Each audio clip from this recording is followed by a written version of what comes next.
ব্রাম stoker নামটা শুনলেই প্রথমেই যেটা মাথায় আসে সেটা হলো ড্রাকুলা। হ্যাঁ, সেই ভয়ঙ্কর ড্রাকুলা। কিন্তু ড্রাকুলার এই বিশ্বজোড়া খ্যাতি অন্তরায় হয়ে গিয়েছে তার অন্যান্য দুর্দান্ত কিছু ভয়ের গল্পের পথে। ফলে আমরা অনেকেই সেই দুর্দান্ত কাহিনীগুলির ভয়ের রস আস্বাদন করা থেকে বঞ্চিত রয়ে গিয়েছি। কিন্তু সেই বিস্তৃত প্রায় কাহিনীগুলোকে যদি কোনোভাবে পড়তে পারা যেত, তাও আবার আমরি বাংলা ভাষায়, তাহলে কেমন হতো? চিন্তা নেই, সেটারই খোঁজ দিতে চলে এসেছি আমি। হ্যালো বন্ধুরা, বিএম বুক রিভিউর আরেকটি নতুন এপিসোডে সকলকে স্বাগত জানাই আমি বিপ্রদীপ। আজকে বুক ফার্ম থেকে প্রকাশিত হওয়া একটি হরর বা ভৌতিক অনুবাদ কাহিনীর সংকলন ব্রাম স্টোকার ভয় সমগ্রের নন স্পয়লার পাঠ্য প্রতিক্রিয়া নিয়ে হাজির হয়েছি। অনুবাদক হচ্ছেন চাণক্য সিরিজ খ্যাত লেখক শ্রী অভিজ্ঞান গাঙ্গুলি। এই বইতে রয়েছে ড্রাকুলা খ্যাত লেখক ব্রাম স্টোকারের বিস্তৃত প্রায় মোট 13টি ছোট গল্প এবং একটি উপন্যাসিকা। বলা বাহুল্য, সেই সবকটি কাহিনীর মূল থিম হচ্ছে ভৌতিক বা অতিপ্রাকৃত। এবারে যেটা প্রশ্ন আসছে সেটা হলো, গল্পগুলি কেমন, অনুবাদ কেমন হয়েছে, আদৌ কি এটা হররপ্রেমী পাঠকদের পছন্দ হবে? আসুন আলোচনা করা যাক। আগেই বলেছি, এই সবকটি কাহিনীর থিম ভৌতিক বা অতিপ্রাকৃত এবং প্রতিটা কাহিনীর প্রেক্ষাপট একে অন্যের থেকে অনেক আলাদা। যেহেতু এটা নন স্পয়লার পাঠ্য প্রতিক্রিয়া, তাই আমি কাহিনীগুলির সূচিপত্র দিয়ে দিচ্ছি, কিন্তু কোনটা কোন কাহিনী সেটা বলছি না, না হলে পড়ার সময় ফাইন্ড আউট করার মজাটা নষ্ট হয়ে যেতে পারে। তবে এইটুকু বলছি যে এই কাহিনী সংকলনে ব্রাম স্টোকারের প্ল্যান করা একটি ভৌতিক সিরিজের প্রথম পার্ট, নাম ড্রাকুলাস গেস্ট অ্যান্ড আদার ওয়েট স্টোরিজের সমস্ত কাহিনীগুলি রয়েছে। এছাড়াও আরও কিছু এক্সট্রা ভৌতিক বা অতিপ্রাকৃত কাহিনী দেওয়া রয়েছে। এছাড়াও সবশেষে রয়েছে ব্রাম স্টোকারের বিষয়ে কিছু জানা অজানা তথ্য, যেটা একজন স্টোকার ফ্যানের কাছে উপরি পাওনা। এবারে আসা যাক বইটি কেমন সেই বিষয়ে। সেটা আলোচনা করতে গেলেই প্রথমেই যেটা বলতে হবে সেটা হচ্ছে পজিটিভ পয়েন্ট। প্রথম পজিটিভ পয়েন্ট হচ্ছে কাহিনীগুলির সংকলন। বইয়ের শুরুতেই অর্থাৎ ভূমিকাতেই আমরা দেখতে পাই যে কাহিনীগুলির সংকলক হচ্ছেন শ্রী সোনাল দাস। ওনার লেখা বক্তব্য থেকে খুব সুন্দরভাবে ক্লিয়ার হয়ে যায় যে এই বইতে একজন পাঠক কি পেতে চলেছে। তবে যেটা আমার সব থেকে বেশি পছন্দ হয়েছে সেটা হচ্ছে কাহিনীগুলির চয়নের বিষয়টি। 14টি কাহিনীর মধ্যে মূল বিষয় ভয় বাদে আর কিছুই সেরকম কিন্তু মিল নেই। প্রতিটি কাহিনীর প্রেক্ষাপট একে অনুযায়ী অন্যের থেকে অনেকই আলাদা। একটাও কিন্তু এরকম কাহিনী এই সংকলনে নেই যেটা পড়ে মনে হয় যে এরকম কাহিনী তো একটু আগেই পড়লাম। তাই কাহিনীর এই ভ্যারাইটি চয়নের জন্য কাহিনীগুলির সংকলন আমার কাছে প্রথম পজিটিভ পয়েন্ট। তার জন্য সোনালবাবুকে অসংখ্য ধন্যবাদ জানাতে চাই। পরবর্তী যেটা পজিটিভ পয়েন্ট আমার লেগেছে সেটা হলো স্টোকার বাবুর লেখনী। কাহিনীগুলি পড়তে গেলে কখনোই মনে হয় না যে বহুদিন আগের কোনো লেখা পড়ছি, বরং স্টোকার বাবুর লেখনীর গুণে কাহিনীগুলো পড়তে আজও দারুণ ফ্রেশ মনে হয়। মনে হয় যেন মোবাইল ফোন বা ইন্টারনেট না থাকলে সত্যি এরকম হতেই পারে। এত বছর আগে লেখা হয়েও কাহিনীগুলিকে এত ফ্রেশ মনে হয়েছে, সেটাই স্টোকার বাবুর লেখনীর জোরেই। তাই এই লেখনীই হচ্ছে আমার দ্বিতীয় পজিটিভ পয়েন্ট। কিন্তু অনুবাদ কাহিনীর ক্ষেত্রে যদি অনুবাদ ভালো না হয়, তাহলে সেই অনুবাদ পড়তে পাঠকদের ভালো লাগে না। সেই জন্য একজন অনুবাদকের কাজ যে কতটা কঠিন হয় সেটা অনুবাদক ছাড়া আর কারো পক্ষে জানা সম্ভব নয়। তার উপর লেখা যদি হয় ব্রাম স্টোকারের মতন একজন সুবিখ্যাত রাইটারের, যিনি লিখেছেন পুরনো ধরনের ইংরেজিতে, সেখানে একজন অনুবাদকের কাজ হয়ে পড়ে আরও চ্যালেঞ্জিং। কারণ বর্তমান বাংলা ভাষায় সেই লেখার নির্যাস অনুবাদ করে নিয়ে আসা মোটেও সহজ কাজ নয়। এবং আমি বলতে বাধ্য হচ্ছি যে ভাগ্যিস অনুবাদটি অভিজ্ঞান বাবুই করেছিলেন। কারণ কাহিনীগুলো পড়তে গিয়ে এক মুহূর্তের জন্য মনে হয়নি যে কোনো অনুবাদ কাহিনী পড়ছি। মনে হয় যেন বাংলা ভাষায় লেখা কোনো ভৌতিক বা অতিপ্রাকৃত কাহিনী পড়ছি, যার থিম বেস করে রয়েছে অতীতের বিদেশের কোনো জায়গা। সেই ক্রিপিনেস বা ডার্কনেস বিষয়টি অলমোস্ট সবকটি গল্পেই খুব সুন্দরভাবে বিদ্যমান রয়েছে।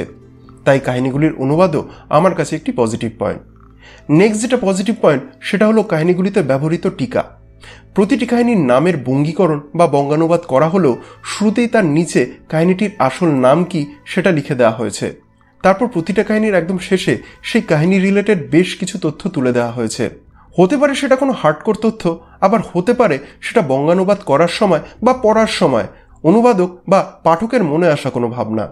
আসলে সত্যি এমন কিছু কাহিনী রয়েছে যেটা পড়তে গেলে আমাদের চেনা খুবই প্রিয় একজন লেখক কাম পরিচালকের বেশ কিছু গল্পের সাথে সাদৃশ্য খুঁজে পাওয়া যায়। সেই ব্যাপারটিও টিকা হিসেবে সেই কাহিনীর শেষে তুলে ধরা হয়েছে। সেই কারণেই এই কাহিনীগুলির টিকাগুলি আমার কাছে একটি পজিটিভ পয়েন্ট। এবারে নেগেটিভ পয়েন্টে যাওয়ার আগে বইটির প্রোডাকশন কোয়ালিটি নিয়ে একটু আলোচনা করে নিতে চাই। প্রথমেই আসি বইটির প্রচ্ছদের বিষয়। বইটির প্রচ্ছদ ডিজাইন করেছেন অর্ক চক্রবর্তী। ওনার ডিজাইন করা এই প্রচ্ছদ আমার বেশ পছন্দ হয়েছে, কারণ বইয়ের কাহিনীর সাথে সামঞ্জস্য রেখে তিনি খুব সুন্দর প্রচ্ছদ ডিজাইন করেছেন, যেটা পাঠকদের দৃষ্টি আকর্ষণ একবারের জন্য হলেও করবে। বইটির মুদ্রিত মূল্য রাখা হয়েছে 349 টাকা এবং বইটিতে সব মিলিয়ে মোট 216টি পেজ রয়েছে। বইটি রয়েছে হার্ড কভার বাইন্ডিংয়ে এবং বইটির বাইন্ডিং কোয়ালিটিও যথেষ্টই মজবুত। আর বুক ফার্ম থেকে প্রকাশিত হয়েছে বলে এর পেজ কোয়ালিটি বা প্রিন্টিং কোয়ালিটি নিয়ে কোনো যে সমস্যা ফেস করিনি সেটাও বলাই বাহুল্য। এছাড়া যে ফন্ট সাইজ ইউজ করা হয়েছে প্রিন্টিংয়ের জন্য সেটা পড়তে আমার কোনো রকম কোনো অসুবিধা হয়নি। আর সব থেকে বড় কথা, এই বইতে সেরকম কোনো মুদ্রণ প্রমাদ আমার চোখে পড়েনি। তাই সব মিলিয়ে বইটির প্রোডাকশন কোয়ালিটি নিয়েও আমি খুবই সন্তুষ্ট। এবারে আসি নেগেটিভ পয়েন্টের বিষয়ে। তবে যে বিষয়কে আমি নেগেটিভ পয়েন্টের মধ্যে তুলে ধরছি সেটাকে নেগেটিভ পয়েন্ট হিসেবে ধরা যায় না। সেটা করলে একটু বেশ ভালো হতো, এটাই আমার মনে হয়েছে। তাই এই পয়েন্টটাকে আমি নেগেটিভ পয়েন্টের মধ্যে তুলে ধরছি মাত্র। সেটা হলো, এই কাহিনী সংকলনে একটি অলংকরণ ব্যবহার করা হয়নি। সেটা যদি থাকতো তাহলে সোনায় সোহাগা হয়ে যেত। এইটুকুই বলার ছিল। তবে হ্যাঁ, আরও একটি বিষয় আমি একটুখানি বলতে চাই, সেটা হলো এর উপন্যাসিকা সম্বন্ধে। উপন্যাসিকাটির নাম শ্বেতকীটের বাসা, যার ইংলিশ নাম the lair of the white worm. কাহিনীটি শুরু হয়েছিল দারুণ ইন্টারেস্টিং ভাবে, মাঝখান অব্দিও খুবই ভালো চলেছিল, কিন্তু তারপরে সে কাহিনীটা একটু হচপচ হয়ে যায় আর শেষে এসে কিরকম যেন দুম করে শেষ হয়ে যায় বলেই মনে হয়েছে আমার। টোটাল 14টি কাহিনীর মধ্যে এই শেষ কাহিনীটিকে আমার সব থেকে বেশি দুর্বল বলেই মনে হয়েছে। অবশ্য এরকম হওয়ার একটি কারণ এটা হতে পারে যে কাহিনীটি নাকি আসলে অনেক বড় ছিল, যেটা পাঠকদের অনুরোধের কারণে ছোট করতে হয়েছিল। সেই জন্যই হয়তো কাহিনীটিকে আমার একটু হচপচ বলে মনে হয়েছে, কারণ অনেক কিছুই হয়তো বাদ চলে গেছে। ব্যাস এইটুকুই বলার ছিল। এবারে উপসংহারে আসা যাক। টোটাল 14টি কাহিনীর মধ্যে আমার প্রায় সবগুলি কাহিনী ভালো লেগেছে, খালি শেষের উপন্যাসিকাটিকে বাদ দিলে। তবে যেই কাহিনীগুলোকে আমার একটু বেশি ভালো লেগেছে সেগুলির নাম আমি একটু মেনশন করতে চাই। সব থেকে বেশি ভালো লেগেছে যে কাহিনীটি আমার, তার নাম ছায়াস্রষ্টা, যার ইংলিশ নাম দ্য শ্যাডো বিল্ডার। এখানে অতিপ্রাকৃতের সাথে মানুষের ভালোবাসাকে এত সুন্দরভাবে ব্লেন্ড করা হয়েছে বলেই এই কাহিনীটি পড়ে আমার সব থেকে বেশি ভালো লেগেছে। এছাড়াও আরও কয়েকটি গল্প ভালো লেগেছে।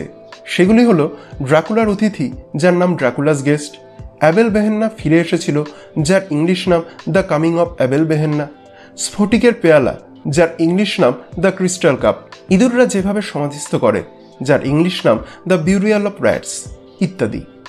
কিছু কাহিনীতে হয়তো ভায়োলেন্সের পরিমাণ একটু বেশিই রয়েছে, তবে সেটা কাহিনী শুরুর আগে সতর্ক করে দেওয়া হয়েছে, তাই সেই কাহিনীগুলি কেউ যদি পড়তে না চান সেটাও বলেই দেওয়া রয়েছে।